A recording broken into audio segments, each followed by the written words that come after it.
Don sanin asali da tushe ba za mu manta da tarihin unguwanninmu ba. Daga unguwanninmu shiri ne da ke kawo muku tarihi da asalin sunayen unguwanni da ke cikin birnin Kano har da kewaye. Ba don komai ba, sai don tunatar da mu hikimomin magabata wajen amfani da waɗannan sunaye. Sunana Gaddafi Isyaku Muhammad ke rike da akalar shirin, sai kuma muka yi saɓacci zarci. Muka wuce unguwar Dawakin Dakata. Shin menene yasa ake kiran wannan unguwa da Dawakin Dakata? Ku biyo mu ku ji tarihin wannan unguwa ta Dawakin Dakata da dalilin da yasa ake kiranta da haka ta bakin mai unguwar Malam Haruna Kamilu. Sunan dai ainihin tarihin sunan garin Dawakin Dakata da can ya tashi ana kiransa da farar ƙasa. Garin su Hussaini. An taɓa wani bawan Allah wanda yake a nan wata unguwa nan muna ce mata kudanci a cikin Dawakin Dakata. Ana ce masa Hussaini. Lokacin mutane idan za su yi gini a gonakinsu za su je su haƙe ƙasa, to yawancin ƙasar garin fara ce, to sanadiyar wannan sai ya zama ake cewa garin farar ƙasa. To lokaci yana shuɗewa a hankali sai garin ya komo ana kiransa wato Madigawa, sanadiyar wasu baradan mutane da suka ɗan yi mu'amala da garin, to sai ake wa garin lakabi da Madigawa. Ana nan rayuwa tana tafiya, sai akwai in sallah ta gabato makwautukan garurrukan da ke Kano suna tahowa zuwa za su taho wato hawan sallah. Idan suka zo suna tsayawa saboda Allah ya huwace mana wato irin ciyawar da dawakai suke ci, to idan suka tsaya suna yada zango a nan su dauki kwanaki suna dan ciyar da dawakansu su yada zango a wannan wajen, wato suna ba su kulawa suna ci da su har sai kashe garin sallah yayi, wato sannan sai su shiga cikin gari. To sanadiyar haka ake kiran garin, tun ana ce masa wato Dawaki wajen ciyarwar dawaki da shauransu, sai daga nan sai garin ya fara ya karbi sunan ma ya juya daga wannan Madiga ya dawo Dawaki. Kwarai da gaske. To wannan shine a dan takaici abin da muka dan samu daga wasu dan magabatanmu na tarihin wajen kenan. To amma zaka ji ana cewa Dawakin Dakata.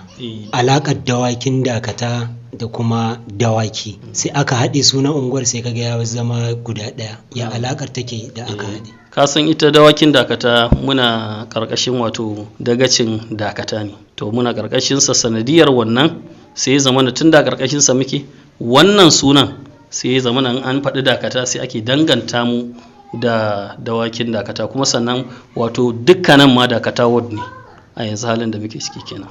Dakata ward mazaɓa ce. Mazaɓa ce kwarai da gaske, hakika kwarai da gaske. To ita wannan unguwa akwai wata sana'a da su magabatan ainihi baya ga wannan kawo dokunan da kuma haƙar ƙasa da ake yi, ake gina gidaje inda za su zauna da kuma kawo dawakai da ake yi suna cin ciyawa.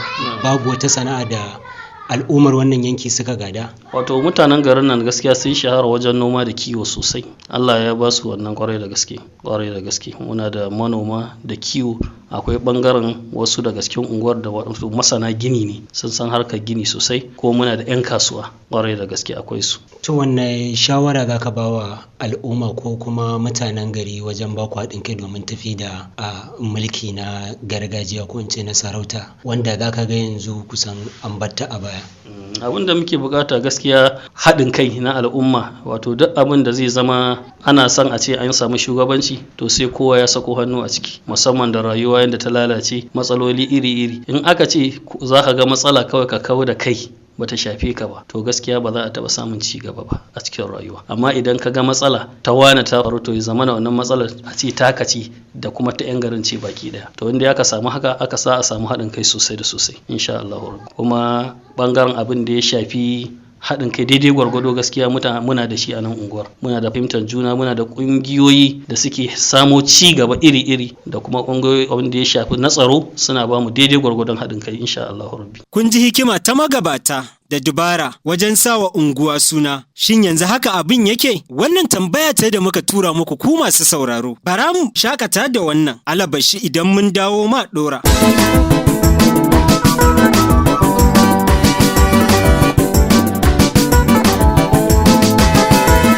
Madalla. Waɗannan unguwanni gaba ɗaya suna ƙarƙashin gundumar dagacin Dakata, kuma su ne manyan unguwanni waɗanda suka haifar da sauran unguwanni a cikin unguwannin Dakata da Tudun Murtala da ita kanta Dawakin Dakatar, wacce kowace ta haifar da wata unguwa daga cikinta. Kun ji hikimomi na magabata na yadda suka yi sama wa unguwannin sunaye saɓanin yanzu. Muna kira 'yan uwa da a dinga ziyartar tarihi domin samun hikimomi da dabaru na sanya sunaye da kuma ababen tarihi waɗanda muka manta su a baya domin dawo da su cikin wannan zamani. Malam Bahaushe na cewa kowa ya bar gida, gida ya bar shi. Duka a nan za mu kawo ƙarshen wannan shiri na wannan mako.